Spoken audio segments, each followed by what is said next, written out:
Yeah, I'm Leicester based, lived here all my life. Yeah. Been in different areas of Leicester across that, but yeah, always been a Leicester lad. And is that one of the reasons you work at Hype then?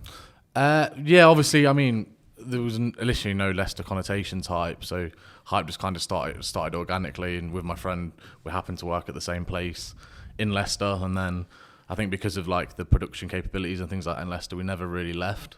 Oh, okay. Okay. It's kind of like a little bit of a hub for production and like making clothes and things like that. Yeah, always has been, hasn't it? Like right back. It's knitwear, I think, was one of the predominant things in Leicester. Yeah, we've had knitwear, socks, shoes. A lot of it's left now, but I mean, I think like basic clothing like t-shirts, hoodies, things like that, still very, very strong in the local area. So explain. So give us an intro then. So your name's Liam, and you are. So I suppose the main title for me would be creative director, but I'm one of the founders of Hype. Okay, wicked. Which is a streetwear clothing brand, predominantly aimed at sort of the youth, kids, bold, fun designs, that sort of thing, casual wear. So I guess the question that everyone's probably thinking is, hang on, this is a Life at Next podcast. Why is someone from Hype on? So what's the affiliation? What's the collaboration with Hype and Next then? I suppose I've just jumped in here and took over the podcast. Well, basically, we've been working with Next for years. It's one of our main sort of wholesalers, which we stock in, and we have a great working relationship. Obviously, there's a Leicester connection we've got as well, which has always kept us strong. Yeah. And I think Next know as well for producing good product, and obviously Next have got great connections to loads of charities and different partners. And internally, I think at Next it obviously came up, who can we work with to make some product to do something more for a charity, which ended up being Andy's Man's Club, which is, can't think of a better charity to work with. And with that, obviously, Next Hype's obviously a great partner because, we've been working with them for years. And obviously managed to come up with a collection together to make that reality, really. That's how it sort of came about. I think it was just quite organic. Obviously, people throwing around ideas and, our name came up sort of early with the guys and we've managed to make it a reality. That's good. I mean, that's great. I mean, it's great that effectively you've got 3 organisations there, haven't you? All working together to basically support charity, support men's mental health or men's health in general, which is massively important. So what was that first conversation? What was it like? It's like, we want to do this, or where did it come from? Yeah, I think initially it was like, it wasn't really, at the start it was more just putting the feelers out sort of thing. Is this something you guys want to do? Is it something that you're capable of doing? Obviously there's a charitable element as well, so all of the money that's been raised from producing the products has gone straight to Andy's Man Club to help support their efforts. So obviously the first conversation was just aligning and making sure we're all on the same page and got the same goals, which, it's quite obvious that we did. And then it was just sort of getting down to sort of nailing the product. And I think the first thing that we wanted was, we didn't just want to do like promotional merch. It was just like, Andy's Man Club logo. We wanted something that people could kind of wear out and it kind of looked fashionable at the same time. So obviously they're spending their hard-earned money on these products. They want stuff that people are going to wear with pride. Yeah, and I guess you'd say that would be a success because the T-shirt sold out, right? Yeah, I mean, we were going to show one on this podcast, but we've not even got one ourselves. So. So for anyone that's listening, we do not have a T-shirt because they were sold out. I think they might have come back into stock. I believe they'll be, by the time this podcast goes up, they should be back on the website if they don't get eaten up again by all the Andy's Man Club. I mean, when it actually first went on the website, I looked literally the morning after and I thought that it had gone off site because it was just disappeared. And then I was like messaging like, what's happened? Can we get that back online? They was like, oh no, it's sold out. Wow. So then my business partner, Bav, one of the founders as well, he was ringing up the factory, which is a Leicester factory, like how quickly can we get this back in? And we managed to pull a few strings and getting it back in stock now within a week. So. Oh wow, which is amazing. Which is amazing for amazing for Andy's Man Club that there's been a product created that's just going to support them massively, isn't it? As well, and that's like you said, that's the main thing. Like, because obviously you guys make clothing all the time. We make clothing as well, but to then have an impact on a charity is really, really it's really something, isn't it? Yeah, I think it was for them. Obviously, anyone can just go and donate. A monetary amount. We're both large companies. We both could have just gone, here's some cash, but I think it's more the story behind it and creating something that we can build on for future years as well, because I think this is only the start between Next and his Man Club and Hype. Yeah. And how important is it to do, to create this collaboration and to create stuff for Andy's Man Club? I know you've said already, but... Yeah, I mean, for us, we do a lot of collaborations outside of the charity space, so we've worked with some of the biggest brands in the world. which actually is not as rewarding as doing something like this. I mean, we literally just launched our NFL collaboration yesterday, and to be honest, it was great, but the satisfaction that I got from doing this and seeing that sell out was actually a lot more than what I got from dropping the NFL stuff. So although relatively people might look at that and think one brand's bigger than the other, I think it's more the impact that it's had personally for me than like, you know, the monetary sort of side of things. Yeah, because Andy's Man Club, you know, they're all over the UK. They offer basically support for any bloke, anyone to go and talk and basically just open up, well, talk or not talk or listen. And you know, kind of that one of their main messages, you know, it's okay to talk, and we can see on some of the product if you're watching that, you know, that's what we've got here. And I guess that's really, really important in it as well. Like in today's society, to just be like, you know, it is all right to talk. And would you like? Have you got anything you'd agree with that, or what? Yeah, I mean, 100%. Like I've suffered from mental health myself quite badly, and I think one of the things is literally talking to people. I mean, unluckily, I was surrounded by a lot of people that didn't actually believe in mental health and wasn't really experienced in that space, and almost thought it wasn't a thing, which I've encountered quite a lot actually. And almost just having somewhere where you can go, not feel like you're going to be judged, especially as a man, and the stigmas that come with that traditionally, and just go, you know, get stuff off your chest that could potentially rise and be something else is a big thing. And obviously it's a small thing, but for a man it's a big thing to actually do that. Oh yeah, around massive. Chat with other lads and create an environment and that they feel comfortable in. I mean, I was speaking to the guys at Andy's Man Club, and like, I mean, I've not been to Andy's Man Club myself. I seeked other sort of avenues, but they kind of explain it just kind of like almost down the pub with your mates, informal chat. Yeah. No one's judging you. No. And I think that level of comfort is what attracts people to it. And obviously the more people they're attracting, the more people they're helping, and obviously avoiding, you know, other potential severe side effects of not speaking with people. Yeah, massively, because, you know, like, you know, the effect that it can have on men, and, you know, the impact that it has on, like, you know, suicide rates and stuff like that is, you know, I've not got the figure off the top of my head, and I don't want to pluck a figure out of the air either, but I know it's significant. And if you can stop that just by having a conversation at the start or when someone's not feeling right, it does make a massive, massive impact. So it's just a case of, you know, reaching out, like you say, whether it is going through Andy's Man Club or even just if you've got the right support network around you, then do it. Just talk to someone. Yeah. I mean, a big one for me was, you know, when people generally ask you, are you all right? And you just say, yeah. Yeah. And really you're thinking, no, I'm not all right. I've got the weight of I've got the weight of the world on my shoulders. Now I've actually been going, yeah, and then going, actually, no. You know, correcting myself. And that's something that I wouldn't have done a year ago. Oh, right, okay. So I've made the conscious effort to actually, you know, sort of evaluate what I'm saying as well, because you almost mask it, don't you, as well? I think when you're suffering from mental health and issues like that, you know, you want to be okay, and you don't want to put that burden on other people. So you're saying, you know, I'm okay, I am, and then really you're not. But obviously you've got to have them people that are going to push you that next level to actually get that out of you, or do what I do and, you know, go, no, actually I'm not okay. I need to, you know, get this off my chest. You need to open up big time. You do need to open up big time. And was there a pinnacle, or was there a certain touch point that you were like, or a certain point, that you were like, I've got to change this? Yeah, I mean, to be honest, with certain days where I didn't get out of bed, I personally couldn't get into work. It was that bad. And obviously that brings on, in a weird way, a little bit of shame, because obviously I've always been someone that's been very proactive. So I'd be looking at myself thinking, you know, why can't I get it? Why can't I do this? And you'd almost judge yourself. And it took a friend to actually reach out to me and say, look, I've suffered from this before. Oh, okay. You know, you're kind of not alone, sort of thing. Brought me like a drink, some sugary sweets, and kind of thought, you know what, dust myself off.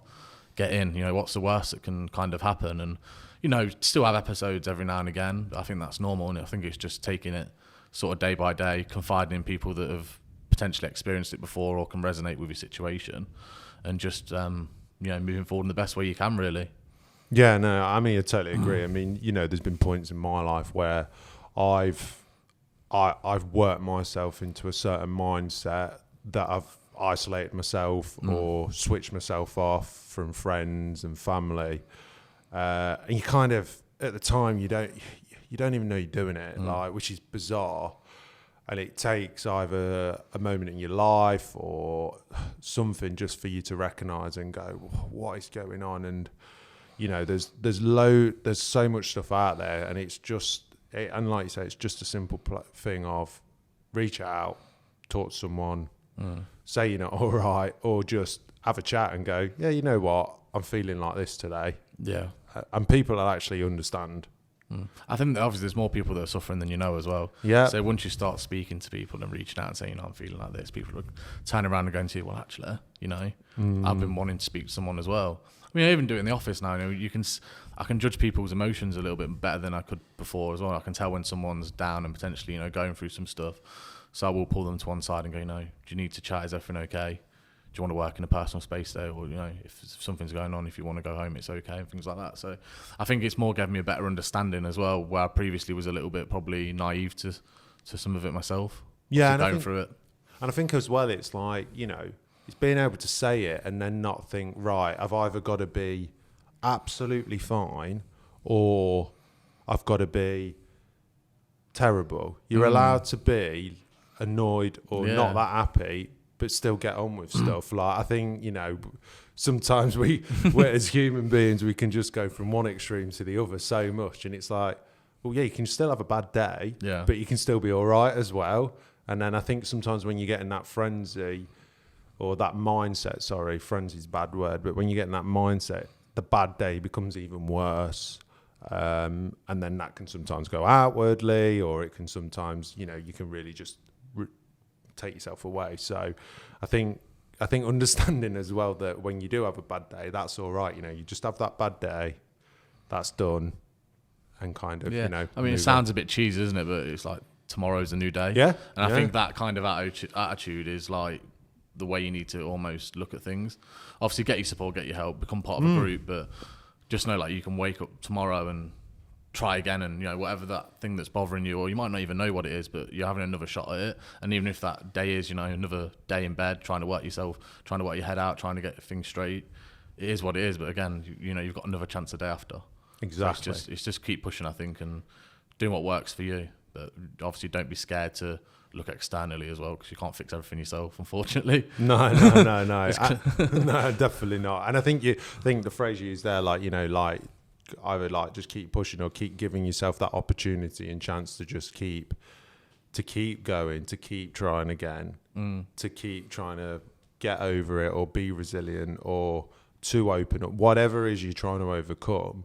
Just have that courage to do it again and again and again. And if you stumble a little bit, that's fine, you know, like, so what, everyone stumbles, but you know, the power is, and the courage in, you know, stumbling and then getting back up and coming back again and again and again, like, that's really strong, you know. So if someone's listening to this now, or if someone's ever experienced that, I'm sure they'll relate. But, you know, like, just keep going and keep on, you know, trying to find that solution rather than let it consume you, I guess. No, I think what you said there is actually, like, really empowering. Obviously, being able to come back from where you think you're in your darkest place or the worst place you could possibly be, and getting through that's massive. Oh yeah. You know, and even if you're not getting through it, and you know you've got 75%, you've got 50%, that's still a milestone. It's still something to be proud of. And, you know, I don't think you're ever fully out of it, because, I mean, I've had episodes around lots of different things. You don't know when it's gonna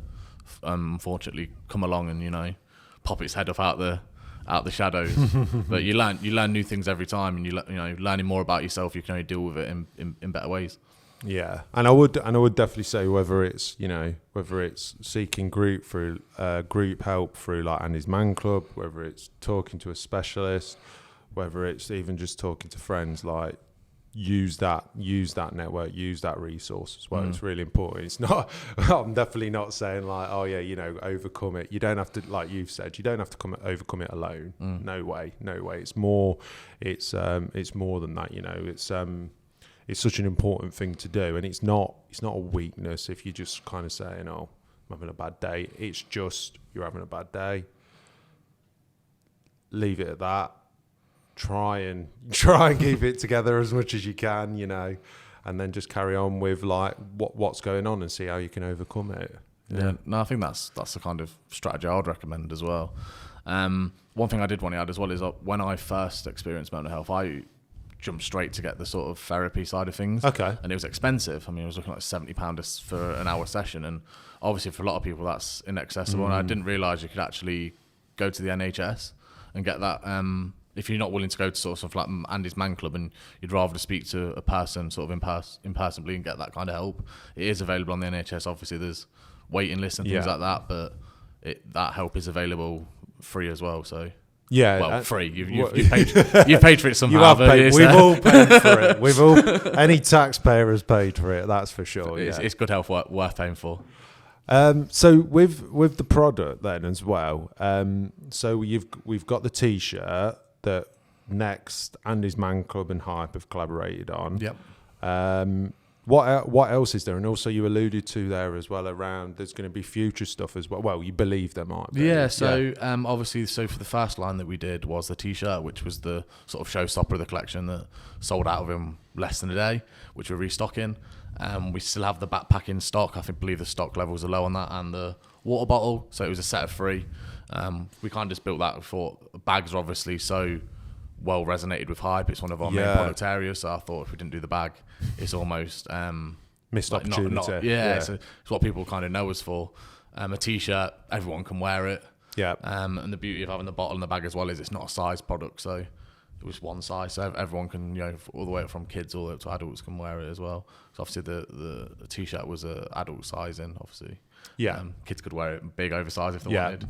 And for the second collection, obviously because it went so well, obviously there's discussions of further supporting Andy's Man Club with Next as well, and we're also talking about working with other charities together as well. So I think this is sort of the start of the Hype Next charity relationship. So obviously build on what we've done with Andy's Man Club, grow that, because it has resonated, which is great. And the guys obviously Andy's Man Club are liking the brand, and I think that is the people that have actively gone and bought it. The people that are part of the Man's Club, and then it's looking at new charities together and how we can help them, and do similar sort of things.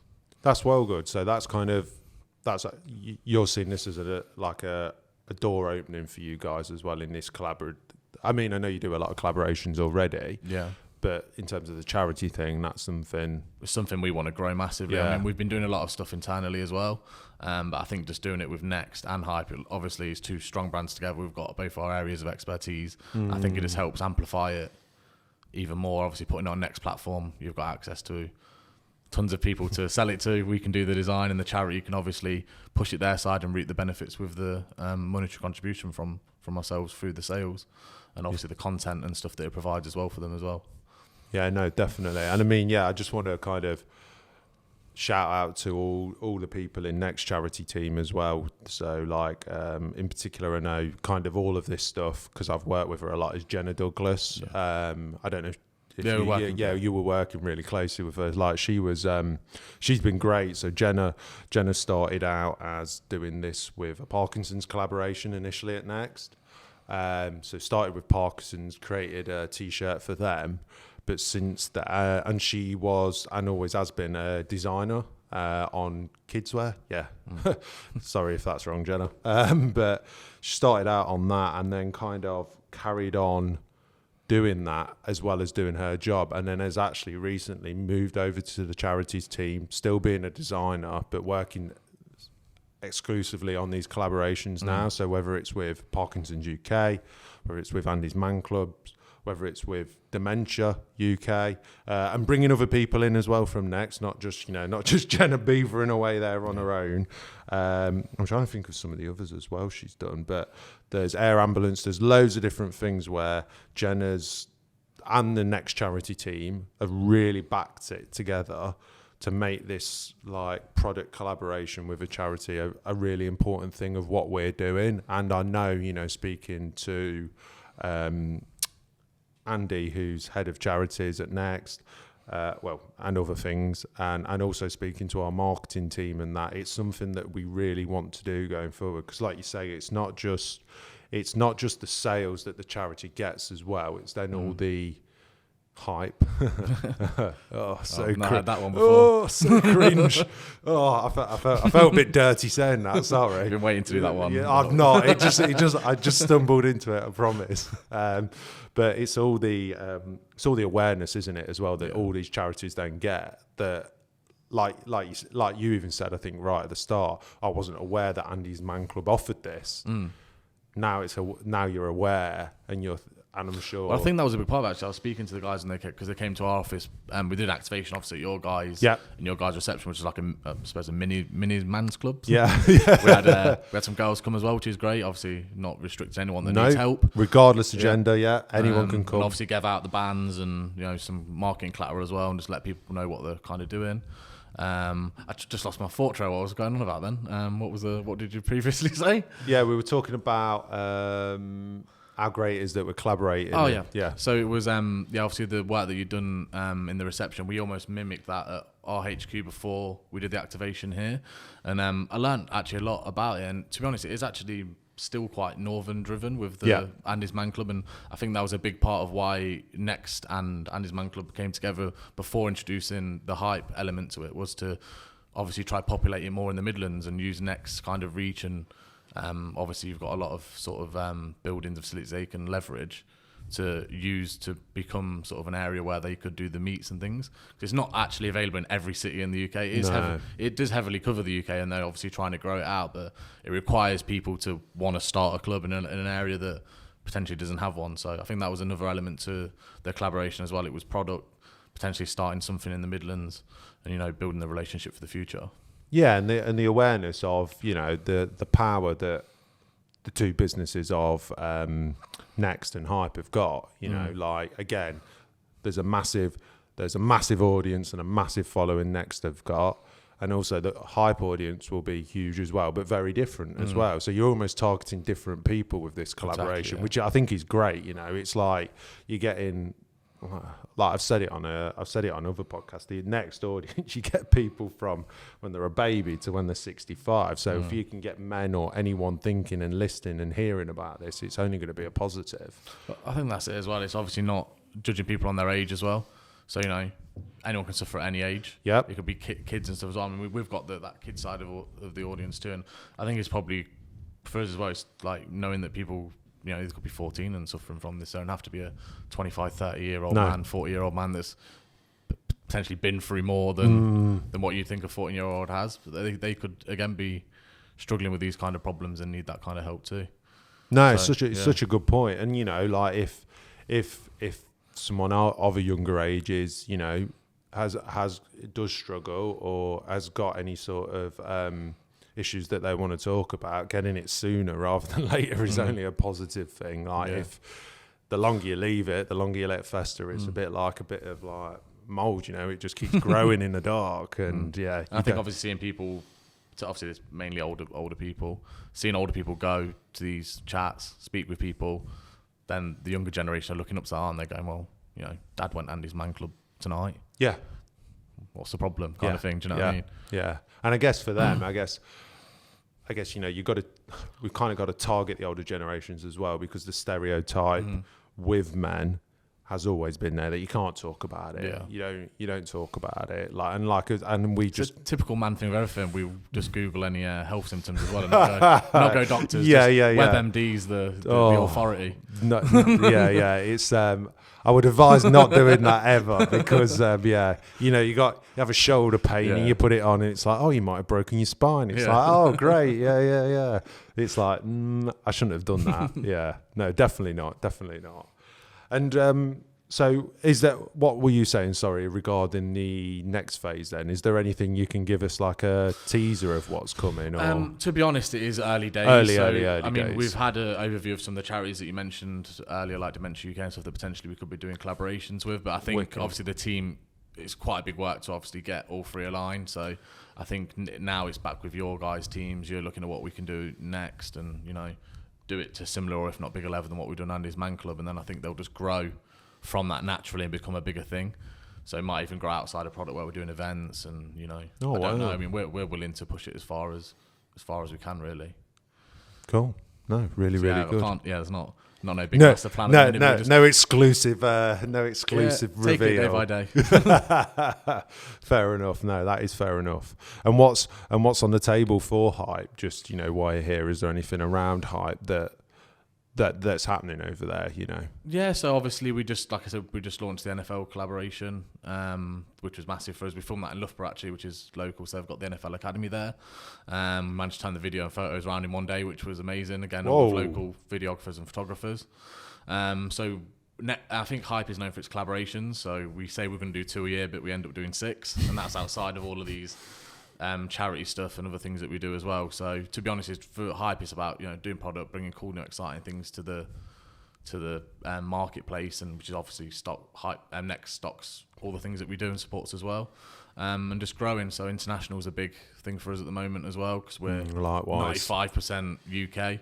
So obviously mimicking what we're doing in the UK, bringing that to other countries such as Germany, where we've got good strongholds already, and just mimicking that across Europe and Asia, the States. So yeah, quite a lot really for a little brand that started in Leicester, and just trying to grow that out. I mean, we do every sort of product category from men's, women's to kids, bags, shoes. So we cover a lot. So yeah, it's just kind of bundling that all up and making sure that it resonates to those different markets. Yeah, no, absolutely. And when did Hype actually start? So it started in 2011. Okay. From a lighter, believe it or not. I can't say what the lighter said on it because it was a little bit rude. Okay. Probably not suitable for the podcast. But yeah, we had a lighter that had a rude slogan on it that went viral on Tumblr. So that was Tumblr. Yeah, whoa. 2011, Tumblr was the king. Yeah. No algorithms on social media, so went viral on there. Influencers took hold of it. Not that we knew what influencers were back then. I don't think anyone else did. And then we sold sort of like 500 of these lighters for like a £5 each. So thought, we're on something here, but it wasn't actually aimed to be a brand at that point.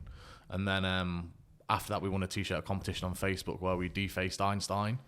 We later got sued by the University of Jerusalem for that as well. Brilliant. But again, we didn't know what we was doing. Brilliant. So we was just doing stuff. No legal teams. It's just like, we're just doing this. We're just doing this. But that was a success because it kind of had that, attitude to it where it's like, young, fun, didn't really care what anyone sort of thought about it. And then from the bankroll of the lighter and the t-shirt, we then turned that into 5 t-shirts and then 5 into 10. And before we know it, we had a 100-piece collection. And first store to stockers was Foot Asylum.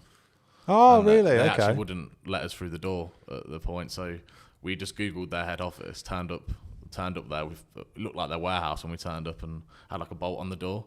So we just knocked on and then we kind of like peered through the bolt and was like, have you got an appointment? No. And then kept bringing different people down trying to get us to go away. In the end, we posted a scrunched up t-shirt through the door. And that's what sort of blew us up in the retail world. And then obviously went in probably most of the retail stores in the UK and likewise stocked with yourselves. Wow. So yeah, skipping a lot out of the story. Yeah, but I guess really, I mean, it's not as current or as cool as Next.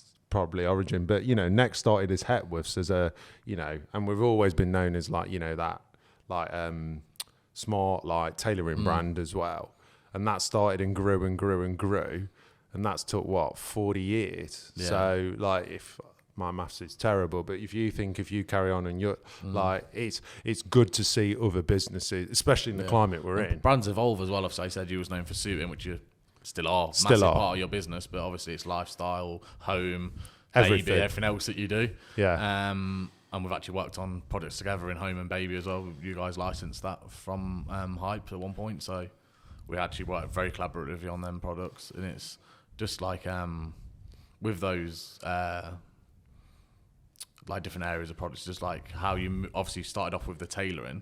We started off actually with band merch almost. So to see where we've come over the years is quite interesting. Like we was doing pop-up festivals and it was aimed at like Screamo kids. And then I started going clubbing and realised that I wanted to do all these mad floral t-shirts, and then the Screamo kids kind of didn't really like them anymore. But then it made the brand more commercial. So then we got into, more commercial stores like Top Man, R.I.P. It was a great shop. Top Man at that point was like the Premier League sort of thing to get your brand in, so got it in there and blew up massively.